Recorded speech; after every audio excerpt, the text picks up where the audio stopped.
Don't move, follow me." The boy's voice was barely louder than a whisper, but something in it made Richard Calloway stop in the middle of his own driveway. He had been walking toward the silver town car waiting at the gate, briefcase in one hand, phone in the other, his mind already 3 hours ahead in a boardroom across the city. Now he was standing perfectly still on the polished stone path, looking down at a small boy in a faded blue shirt who had appeared from behind the rose hedges like he had been waiting there for hours. "What did you say?" Richard asked. He recognized the boy, or at least he thought he did, the housekeeper's son, maybe 10 years old. He had seen him a few times helping his mother carry laundry baskets across the back lawn, but he could not remember ever speaking to him directly. "Don't move," the boy repeated, even quieter this time. "Please, sir, follow me. Don't let the man at the gate see you." Richard glanced toward the gate. His driver was standing beside the town car, holding the rear door open, looking down at his phone. Nothing seemed wrong. Nothing seemed out of place. The morning was bright. The sky was clean. The engine of the car was humming softly the way it always did when his driver had been waiting for more than 2 minutes. "Son, I'm late for a meeting," Richard said, trying to keep his voice patient. "Whatever this is, can we talk about it tonight?" The boy did not let go of his sleeve. His fingers were small, but his grip was firm, and his eyes were not the eyes of a child playing a game. They were the eyes of someone who had not slept the night before. "If you go to that car," the boy whispered, "you won't come back. I heard them say it last night. In the kitchen, please, sir." Richard felt something cold pass through him, but he pushed it away. He had built his entire life on logic, on numbers, on the discipline of not reacting to surprises. He was the founder of one of the largest private logistics firms on the East Coast. He did not change his schedule because a child told him to, but something about the way the boy was holding his sleeve made him look once more at the car at the gate. And this time he looked carefully. The car was the same model, the same color, the same plate as far as he could tell from this distance. The driver was the same height, the same build, wearing the same dark jacket. Everything was as it should be, except for one thing. His regular driver, a man named Anthony who had worked for him for almost 4 years, always wore a small silver ring on his left thumb, a gift from his late father. Anthony was not a man who took the ring off, not even when he washed dishes or worked on his car. Richard had once teased him about it at a Christmas party, and Anthony had told him the story behind it, and Richard had felt slightly embarrassed for joking. The man at the gate was not wearing a ring. "How do you know what you heard?" Richard asked quietly, his eyes still on the driver.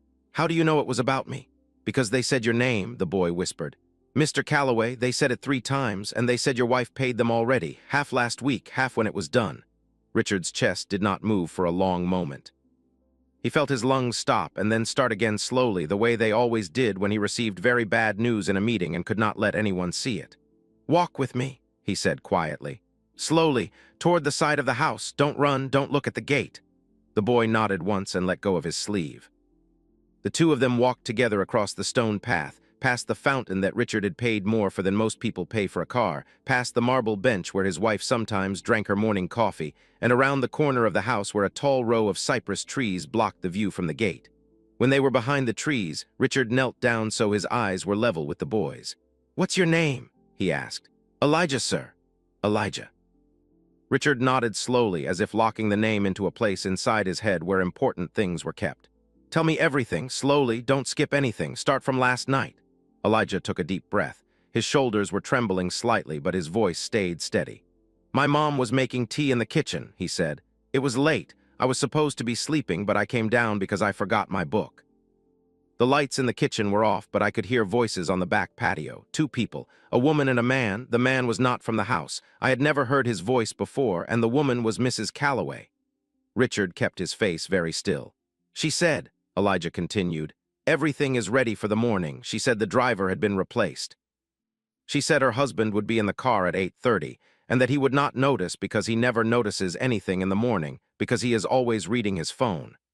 Elijah paused, and his eyes filled with something that looked older than 10 years. "And then she said, sir, that after today she would finally be free." Richard Calloway stayed very still behind the cypress trees, listening to his own heartbeat in his ears, and felt the entire shape of his life shifting underneath him like a floor that had just stopped being solid. For a long moment, Richard Calloway did not speak. He stayed crouched behind the cypress trees, one hand resting on the cold stone of the garden wall, the other still holding his briefcase as if it were the only thing connecting him to the world he had walked out of 3 minutes earlier. The sound of the town car's engine drifted softly from the gate, patient, mechanical, indifferent. "Elijah," he said quietly, "do you have anything else? Anything you can show me? A note, a picture, anything?" The boy hesitated. He looked down at his shoes for a second, then reached into the front pocket of his shirt and pulled out a small black object. It was an old phone, the kind that had been new maybe 6 years ago, with a cracked screen held together by clear tape along the corner. "My mom gave me this one when she got her new one," Elijah said. "It still records sound. I was scared, so I pressed the button. I held it near the door." Richard took the phone carefully, the way a man might handle a piece of glass that had been pulled out of a wound. He looked at the screen. There was a single audio file saved from the night before, 11 minutes and 42 seconds long. "You recorded it," Richard said. "I didn't know what else to do, sir. I thought if I told my mom, she would say I was dreaming. I thought if I told nobody, then nobody would believe me later." Richard nodded slowly. He pressed play. The first thing he heard was the sound of dishes settling in a sink, and then almost immediately the soft sliding noise of the patio door. Then his wife's voice, calm and warm in the way she always spoke at dinner parties, saying something he could not quite make out at first. He raised the volume. "Has to look ordinary. He has to walk to the car himself. If anything is forced, if anything looks wrong, the police will find it within a day. He has to get in willingly." Then a man's voice, deeper, slower, careful in the way a person sounds when they are reading from a list they have memorized. "He will. 8:30 is his window. He never varies. He walks out, he opens his email, he gets in the car. The new driver knows the route. There's a place outside Hartwick where the road bends along the reservoir. The car will stop there. The rest happens after."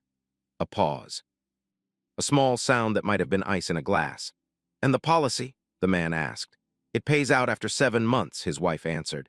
"Accidental death, double indemnity. The lawyers have already reviewed it. There is no contest because there is no other beneficiary. I am the only one. The house, the company shares, everything moves through the trust to me. The board cannot stop it. They tried to put protections in 2 years ago, but he signed them away during the merger." He never read the third page.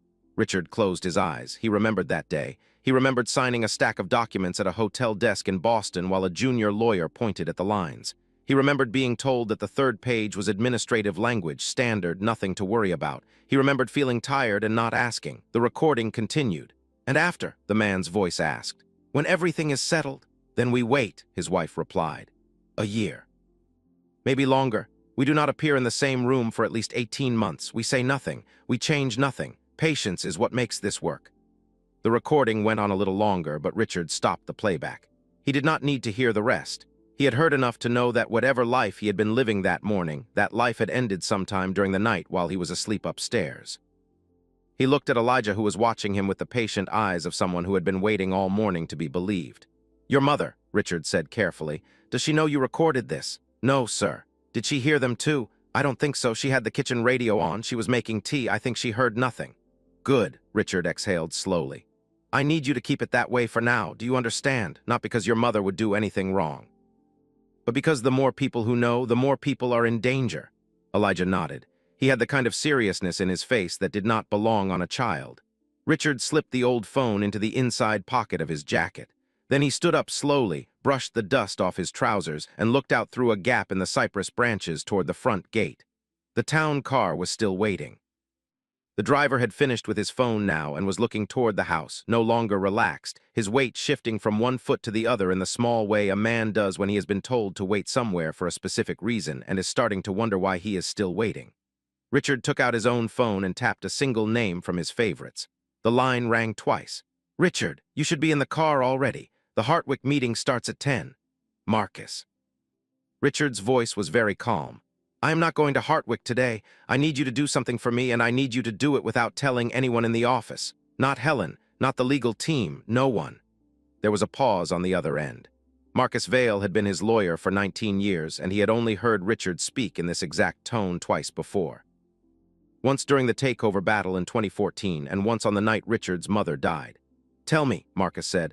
"I need everything on my life insurance policy, every change made in the last 2 years, every signature, every adjustment to the beneficiary clause, and I need it in the next 90 minutes. "Richard, what is happening?" Richard looked down at Elijah, who was looking back up at him with the same steady eyes. "Something I should have noticed a long time ago," he said. Marcus did not waste time with more questions. He said only, 90 minutes, stay where you are, and ended the call. Richard stood behind the cypress trees, holding the silent phone in his hand. He could feel his own pulse in his fingertips. He had negotiated against governments. He had bought companies and sold them in the same week. He had walked into rooms full of people who wanted him to fail and walked out with their signatures on his paper. None of it had prepared him for the simple act of standing 20 feet from his own front door and not knowing who in his house wanted him alive. His phone rang. The screen lit up with a single word, Vivian. He almost did not answer. But he understood in the same calm and distant way he had understood the recording that not answering would tell her something. She would call the driver. The driver would walk up to the house. The plan would shift, and whatever advantage he had right now would disappear into the morning air. He pressed the green button. Vivian. Richard, where are you? The driver just texted me. He says he has been at the gate for almost 10 minutes. Her voice was warm, patient, slightly amused the way a wife sounds when her husband has forgotten where he put his keys again. I came back inside, Richard said. I forgot a folder for the Hartwick meeting. I think I left it in the study. Oh, do you want me to come help you find it? No, stay where you are. I will be out in 2 minutes. Hurry, darling, you know how traffic gets. I know. He ended the call and looked down at Elijah, who had not moved. She is in the house, Richard asked quietly. She was on the back patio 20 minutes ago, Elijah said. When I saw your car pulling around to the front, I came to find you. I did not see where she went after. Richard nodded slowly. He thought for a moment. Elijah, he said, I need to see her one more time. I need to see her with my own eyes before I do anything else. Do you understand why? The boy thought about it. Then he nodded. Because if you don't see her, he said, you might still believe she didn't do it. Richard looked at him for a long second. He realized that this child, in a faded blue shirt with a cracked phone in his pocket, had just described the exact shape of his hope in fewer words than Richard could have used. Yes, Richard said. Exactly. They moved together along the back of the house, staying close to the wall, ducking under the low windows. Richard had not crouched like this since he was a boy himself, hiding from his father in the cornfield behind the small house in Macon where he had grown up. He was surprised at how easily his body remembered. They reached the corner of the south wing. From there, through a screen of climbing jasmine, they could see the back patio, the long stretch of lawn that led to the gardener's shed, and the white wrought-iron table where Vivian sometimes had her morning coffee. She was there. She was not alone. The man sitting across from her was the man whose voice had been on the recording. Richard knew it before he could explain how he knew it. He was tall, lean, somewhere in his early 40s, with the kind of carefully kept hair that men have when they spend more time on their appearance than they admit.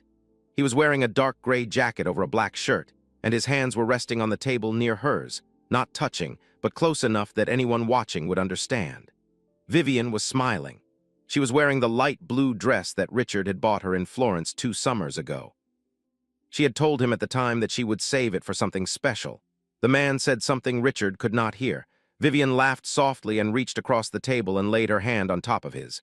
By tonight, she said, just loud enough to carry across the lawn, this will all be over. Richard did not move. He did not feel anger. He did not feel grief. He felt something stranger, something that did not have a name, something like the feeling of watching a photograph of yourself slowly catch fire from the corner inward. The man lifted her hand and kissed the inside of her wrist. And then, he said, we begin. Richard turned away from the screen of jasmine. He looked down at Elijah, who had also seen it, who had also heard it, and whose small face had gone very quiet. Come with me, Richard said. They walked together back along the wall, around the corner, and through the side door that led into the laundry room. Richard knew this part of the house only vaguely. He had spent 26 years living here and could not have told anyone, before this morning, what the laundry room looked like. He found this fact almost funny in the cold and distant way he was finding many things funny right now. He took out his phone again and tapped a different name. Anthony, he said when the line picked up. I need you to listen carefully and not ask questions yet. Are you at home? Yes, sir, I'm off today. You told me last week, remember? You said the company was sending a car from a different service because mine is in for service. I figured you got the dates mixed up, but I didn't want to call and bother you about it. Mr. Calloway, is something wrong? Richard closed his eyes for a brief moment. There it was. The lie had been planted last week by someone who had access to his schedule, his phone, and his trust. Anthony, he said, your car is not in for service, is it? No, sir, it's in my driveway right now. I thought so. Richard exhaled slowly. I need you to drive over here, park 1 street away. Do not come up to the gate. I will call you again in a few minutes and tell you what to do next. Richard ended the call with Anthony and stood very still in the laundry room. Through a small window above the dryer, he could just see the corner of the front gate. The town car was still there. The fake driver was still standing beside it, waiting for a man he believed would walk out, get inside, and not see his own home again. Richard turned to Elijah. The boy was standing near a stack of folded towels, his small back pressed against the wall, watching him. "Elijah," Richard said softly, "I need you to do something very important, and I need you to do it the way I tell you. Can you do that?" "Yes, sir." "Go to your mother. Tell her you are not feeling well. Tell her your stomach hurts and that you want to lie down. Do not lie about anything else, just that. Then stay in your room until I come and find you. If anyone at all, comes and asks where I am or what I am doing today, you say you have not seen me since breakfast. Can you do that?" Elijah thought about it. Then he nodded. "Yes," he said, "I can do that." "Good." Richard knelt down again the way he had behind the cypress trees so that his eyes were level with the boy's. "Listen to me. What you did this morning was the bravest thing I have ever seen anyone do. I want you to remember that. Whatever happens in the next few hours, whatever you hear, whatever you see, I want you to remember that you saved a man's life today, and that nothing that happens after this changes that fact. Do you understand?" The boy's eyes were very wide and very still. "Yes, sir." "Good, go." Elijah turned and walked out of the laundry room. Richard heard the soft sound of his shoes on the tile, then on the wooden floor of the hallway, then nothing. He stayed where he was for almost a full minute, listening to the house. It was strange how a house could feel familiar for 26 years, and then in the space of a single morning feel like the inside of a stranger's body. Then he straightened his tie, picked up his briefcase, and walked out of the laundry room. He did not go to the front door. He went to his study first, because that was where the missing folder was supposed to be. He stood in the study for 30 seconds, opened and closed a drawer, walked to the bookshelf, walked back. He was setting a small piece of evidence in his own mind, the way a chess player sets a piece without yet knowing how he will use it. He did not yet know who in this house was watching, but he wanted there to be a trail of him doing exactly what he had said on the phone. Then he walked to the front foyer. Vivian was already there. She had come in from the patio and was standing by the long mirror adjusting an earring. She turned when she heard him. "There you are," she said warmly. "Did you find it?" For one long second, Richard looked at her. He looked at the woman he had married in a small chapel in Virginia, the woman who had cried during his mother's funeral, the woman who had once held his hand in a hospital waiting room for 14 hours without letting go. He looked at her and he saw, beneath the soft and familiar smile, the cool calculation of a person measuring whether a problem had been solved. He had spent his career reading faces across boardroom tables. He could not understand how he had never read this one. "I found it," he said. He held up the folder he had picked off his desk in the study. It contained nothing important, just printed copies of a quarterly forecast that had already been emailed to him 3 days ago. But Vivian did not know that, and she nodded. "Good," she said. "Now go, you'll be lucky to make it on time." "I know." He took a small step closer to her the way a husband does when he is about to leave for the day. He kissed her on the cheek lightly, just below the ear. Her perfume was the same one she had worn for 9 years. He had bought her the last 3 bottles himself. "I love you," she said. He did not answer that. He could not. He simply smiled, the small private smile he had used 1,000 times before, and turned toward the door. He walked out onto the front steps. The town car was 30 feet away. The fake driver had straightened the moment he saw the door open, and was now standing beside the rear door with one hand on the handle. Richard walked down the steps slowly, looking at his phone the way he always did in the morning. He scrolled through emails he was not reading. He did this for the length of the path. He did this until he was perhaps 15 feet from the car. And then, without breaking his pace, without looking up, he changed direction by about 10 degrees, just enough to pass the car and continue toward the small pedestrian gate on the far side of the driveway. The fake driver hesitated. Richard could feel it without looking. The man had been told exactly what would happen. The man had been told that Richard would walk to the car without looking, would get in without looking, would close the door without looking. The man had not been told what to do if Richard walked past him. "Mr. Calloway," the driver said. Richard kept walking. He raised the phone slightly to his ear as if taking a call and said in a clear and ordinary voice, "Yes, I'm walking out now. No, I'll meet you at the corner. The driveway is blocked." He pushed open the pedestrian gate and stepped out onto the street. The town car did not follow. It could not. The driver had no instructions for this. Richard walked 20 steps down the sidewalk, turned the corner, and saw Anthony's silver sedan idling against the curb, exactly where he had been told to wait. Anthony Reed had been Richard's driver for almost 4 years, and in that time he had seen Richard tired, angry, distracted, and on 2 occasions slightly drunk after a particularly difficult quarterly review. He had never seen him look the way he looked now, walking down the sidewalk with his briefcase in one hand and his phone in the other, his face composed in a way that did not match anything happening around him. Richard opened the passenger door and got in. He did not sit in the back. "Drive," he said. "Anywhere, not toward the office, not toward the airport, just drive." Anthony pulled away from the curb. He waited until they were 2 blocks from the house before he spoke. "Mr. Calloway, you want to tell me what is happening?" "I will, but first I need to ask you something, and I need you to answer me honestly. Last week, when you got the message about your car being in for service, who told you?" Anthony thought for a moment. "It was a text from the company dispatcher, came through the normal channel." "Did you call to confirm?" "No, sir, I didn't think to. The message had the right format. It came from the right number. It said you'd be using a different service for the week and that I should take paid leave. I figured the company was switching providers again. They do that sometimes." Richard nodded slowly. "Anthony, that message did not come from the dispatcher. It was made to look like it did. Someone has been planning this for at least a week, possibly longer, and whoever it was had access to my schedule, your number, and the company's communication formats." Anthony's hands tightened on the wheel. He did not ask for more. He did not need to. He had been driving wealthy men long enough to understand what kinds of plans took a week to set up. "Where do you want me to go?" he said quietly. "There is a coffee shop on Pierce Street. The one with the green awning. Park behind it. My lawyer is meeting us there." They drove the rest of the way in silence. Richard watched the city slide past the window and thought about how strange it was that everything outside the car looked exactly the same as it had yesterday. Mothers were pushing strollers. A man was unlocking the front door of a hardware store. A delivery truck was double-parked beside a bakery. None of it knew that a man had almost disappeared from the world this morning. None of it would have noticed if he had. Marcus Vale was already at the coffee shop when they arrived. He was sitting at a corner table with 2 coffees and a leather folder. Dressed in the same plain, dark suit he wore to every meeting, whether it cost $10 or 10 million. He stood when Richard walked in, and the two of them shook hands in the careful way of men who had known each other long enough to skip the rest.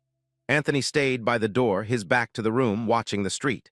Richard sat down. Marcus slid one of the coffees across the table. "Tell me," Marcus said. Richard told him. He told him in the same flat and efficient voice he used when reporting losses to a board. He left nothing out. He told him about Elijah, about the recording, about the patio, about the dress from Florence, about the man with the carefully kept hair, about the fake driver, about Anthony's text message. He spoke for almost 15 minutes without stopping. Marcus did not interrupt once. He listened the way good lawyers listen, which is to say he wrote nothing down but missed nothing.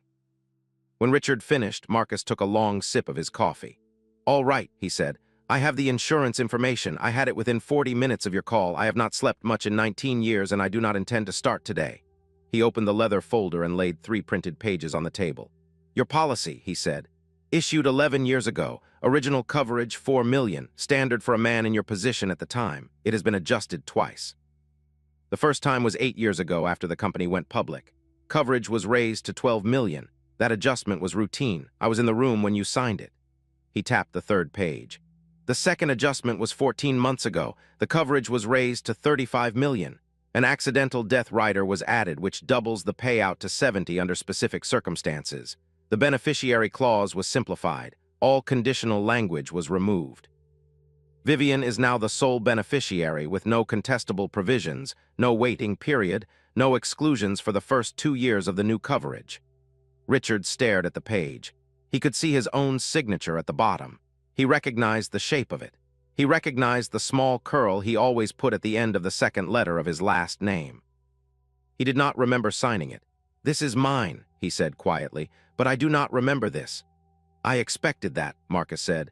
"The signature was witnessed by a notary in a small office in Greenwich. The notary's name is on the 2nd page. I made some calls this morning.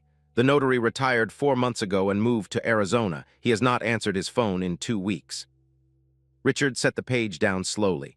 "Vivian was in Greenwich 14 months ago," he said. "For the Hadley fundraiser, I remember because she came home and showed me the photographs." "Yes," Marcus said, "and the day before the fundraiser, according to the notary's log, you signed this document." "I was in Tokyo that day." "I know."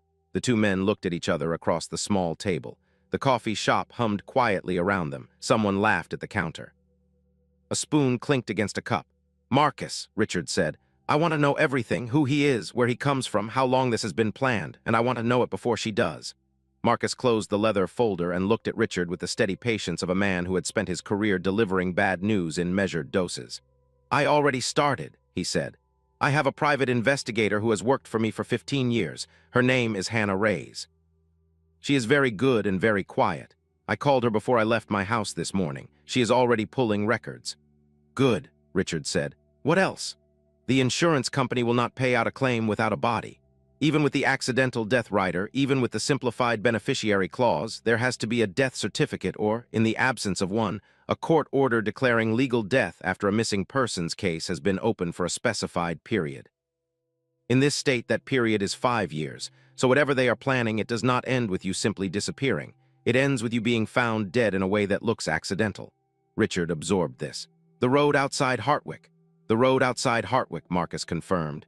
Where it bends along the reservoir, there have been 7 fatal accidents on that stretch in the past 9 years. The water there is deep. The current pulls toward the spillway. Cars have been recovered weeks later, sometimes months. It is exactly the kind of location a man would choose if he wanted an accident to look like an accident. Richard did not say anything for a moment. They thought of everything, he said finally. They thought of most things, Marcus corrected. They did not think of the boy. Richard's phone buzzed on the table. He looked down. The screen showed Vivian. He let it ring twice. Then he picked it up. Vivian. Richard, where are you? Her voice was no longer warm. It was not yet alarmed, but the warmth was gone. The driver called me. He says you walked past the car. He says you got into another car at the corner. What is going on? There was a problem with the car, Richard said calmly. I noticed something was off. A different driver, a different plate. I called the company and they had no record of the change. I thought it was safer to leave. I am with Marcus now. We are sorting it out. There was a small silence. Richard could almost hear her mind working on the other end of the line. He could almost see the small calculations she was making, the same calculations she had probably made 100 times in the past year, weighing what she could say against what she could not, what she could explain against what would expose her. That is very strange, she said. Are you all right? I am fine. Do you want me to call the police? Not yet. Marcus is handling it. The company is investigating. I will be home this afternoon. Richard.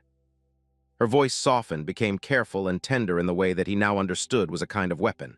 I am worried. Please come home. Whatever this is, we can figure it out together.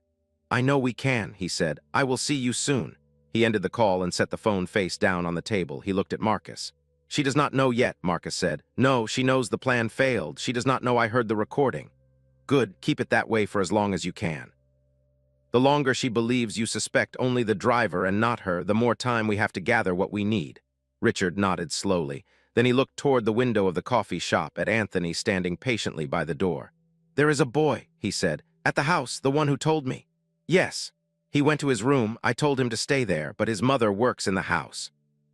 The man I saw on the patio is gone now, but he will come back and Vivian will tell him what happened and they will start looking for reasons. They will start looking for how the plan went wrong. They will look at the staff. They will look at the boy. Marcus considered this. How many people work on the property?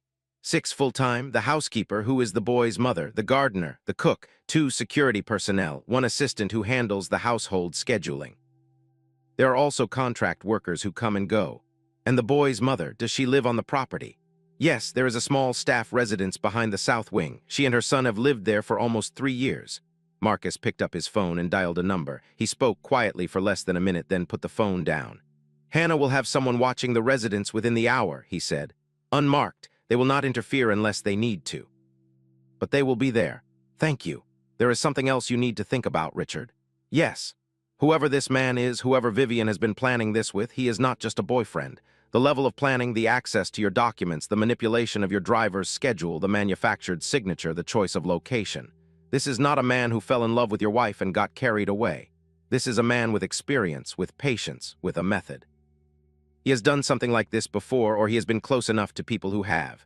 Richard looked at the closed folder on the table. Then find him, he said. Find out who he is, find out where he comes from, and find out who else he has done this to. Marcus nodded. He gathered the folder, stood, and rested one hand briefly on Richard's shoulder before walking out toward the front of the shop. Anthony caught Richard's eye from across the room. Richard signaled him over. Anthony, he said, I need to go back to the house, not yet, not today, but before this is finished, I will need to go back, and when I do, I need you to be the one driving. Anthony nodded once. I will be ready, sir. Richard looked out the window at the ordinary city continuing its ordinary morning. He had work to do. That afternoon, Richard checked into a small hotel on the north side of the city, the kind of place that catered to traveling consultants, and did not ask questions about late check-ins or cash payments. Marcus had chosen it. Marcus had also paid for it under a different name, used a corporate card that did not appear on any of Richard's accounts, and arranged for a single room on the 4th floor with a window facing the parking lot. Richard sat on the edge of the bed for a long time before he did anything else. He looked at the carpet. He looked at the small painting of a sailboat above the desk. He looked at the curtains, which were the color of old coffee. He had not stayed in a room like this in 20 years. He found to his own surprise that he did not mind it. His phone buzzed on the nightstand, a message from Marcus. "Hannah has a name, calling you in 5 minutes."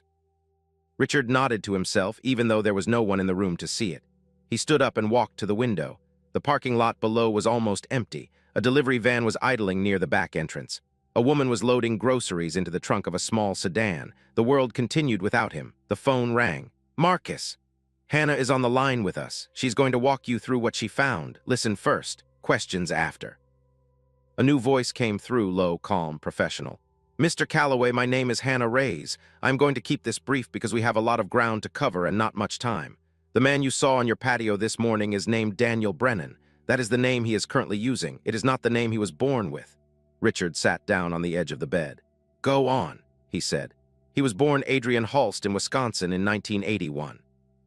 He changed his name legally in 2009 after the death of his first wife.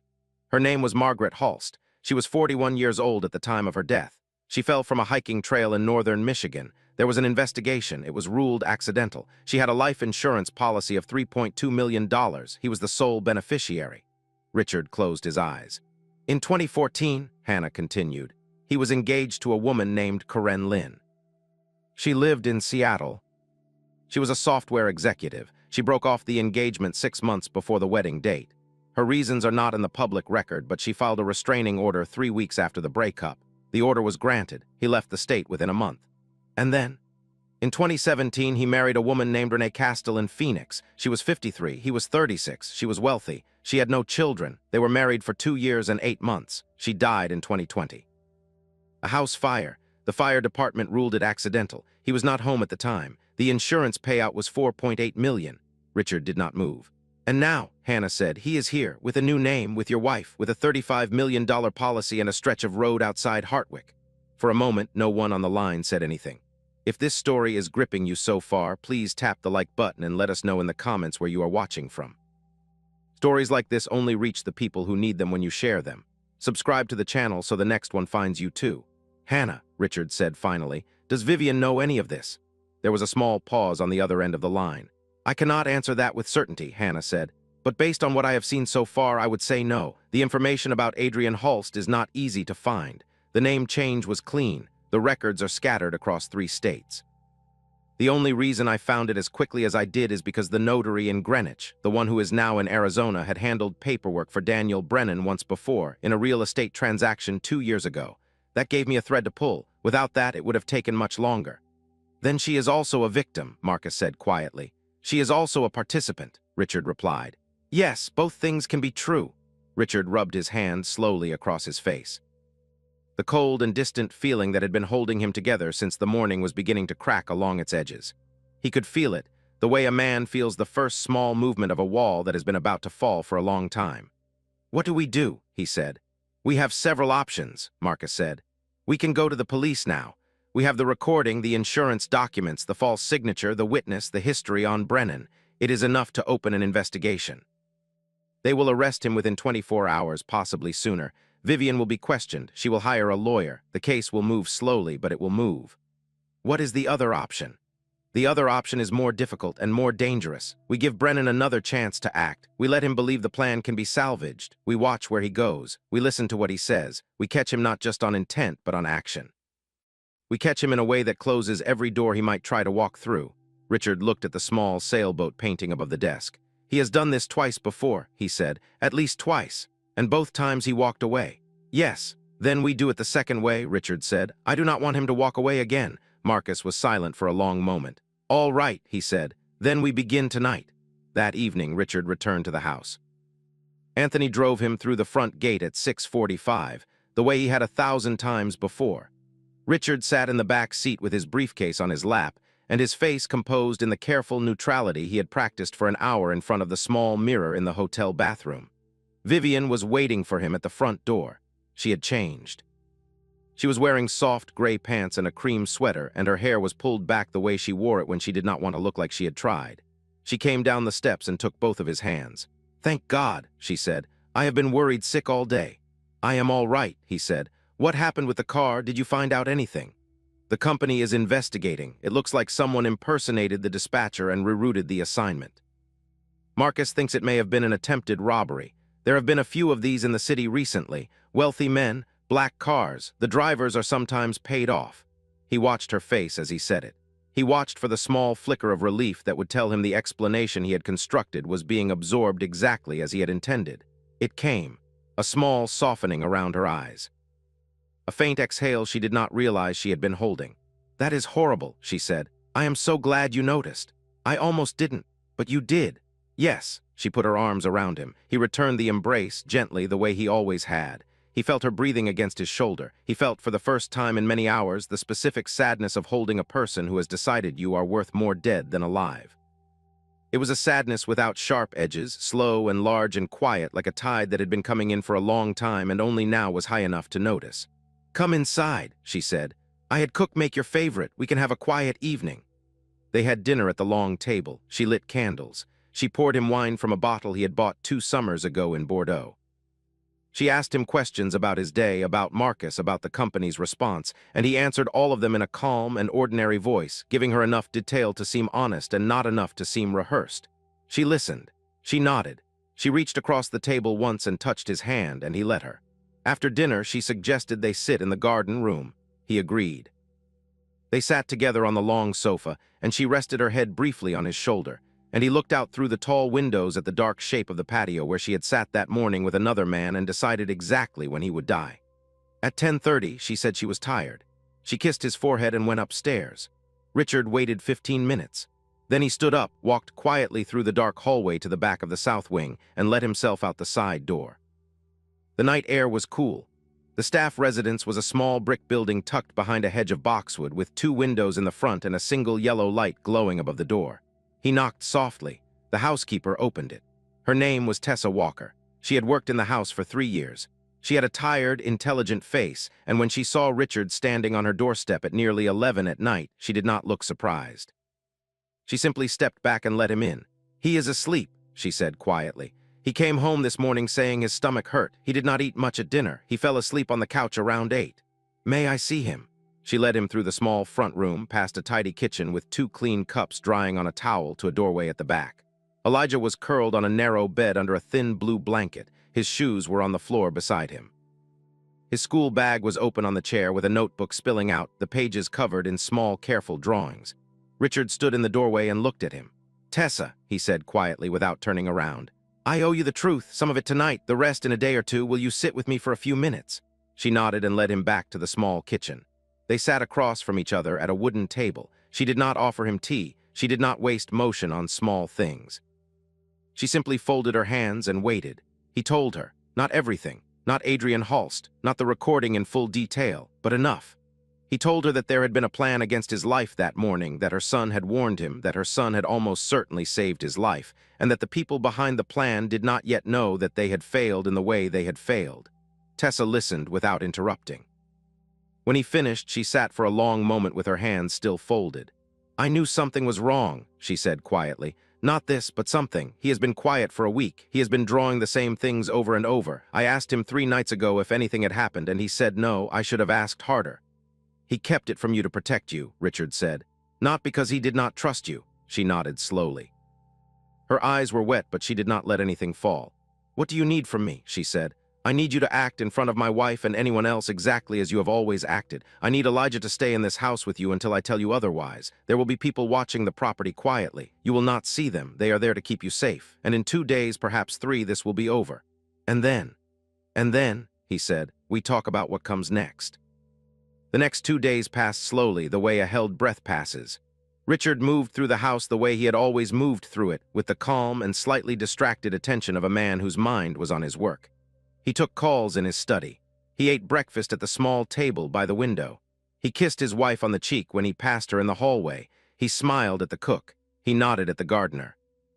He did not change a single small habit because every habit was a piece of evidence in a story Vivian was reading, and any change would be a line out of place.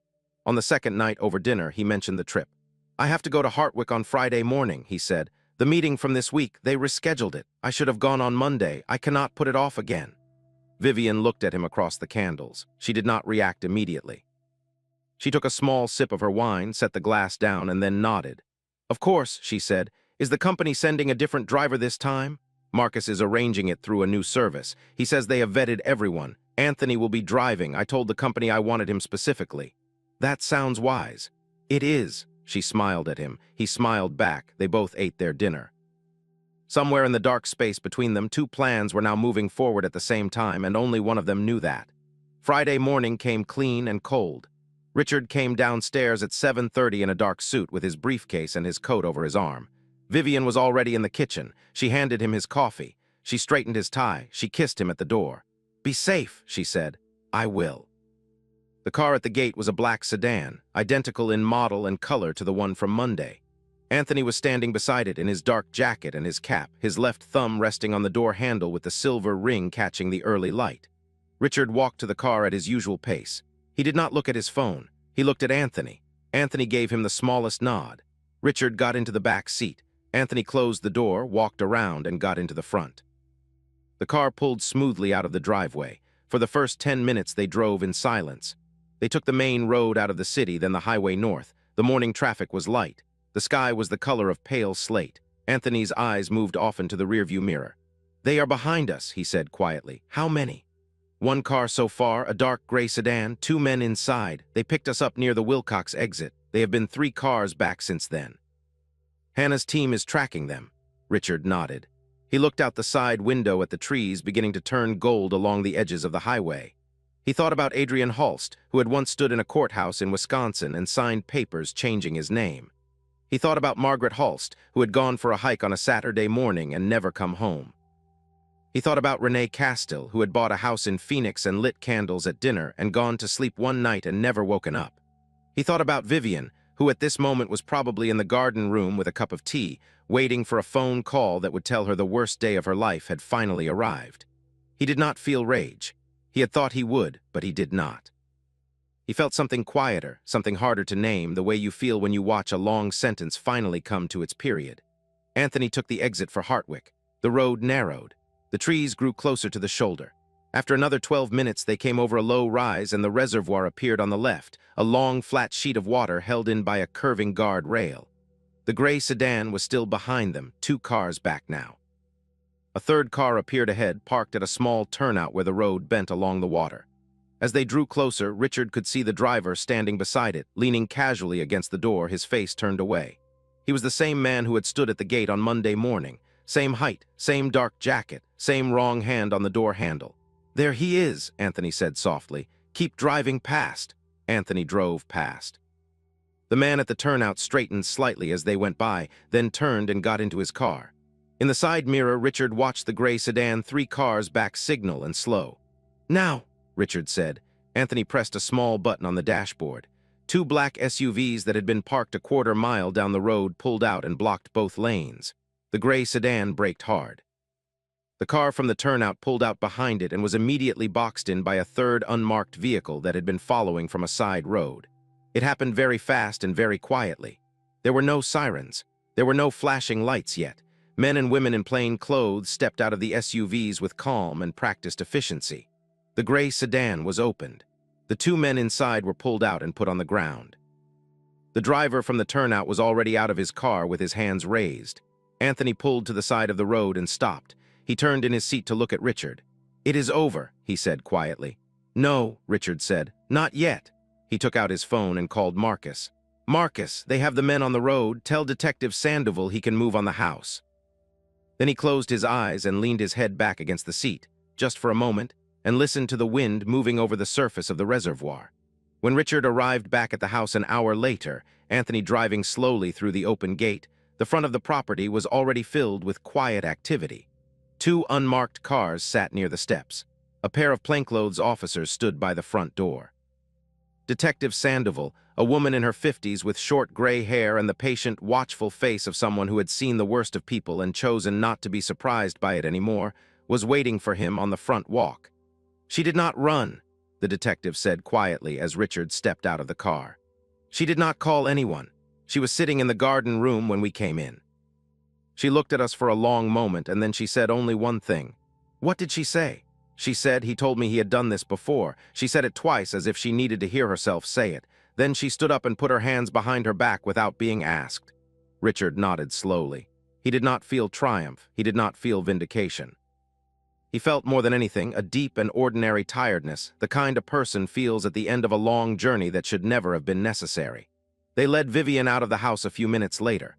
She walked between two officers, her head not bowed but not raised, her face neither defiant nor pleading.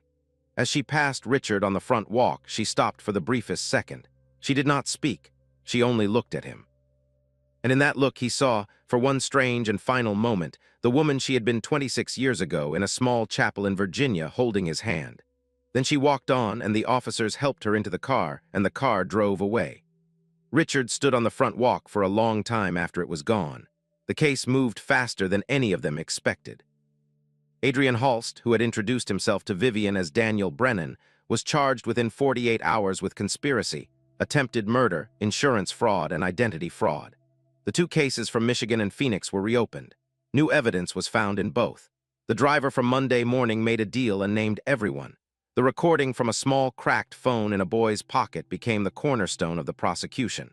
Vivian was charged as a co-conspirator. She did not contest the charges. Her lawyer told the court she wished to enter a plea. The judge accepted it. Richard did not attend most of the proceedings. He had been there once at the first hearing and that had been enough. There were some things he had decided that a man did not need to watch twice to understand.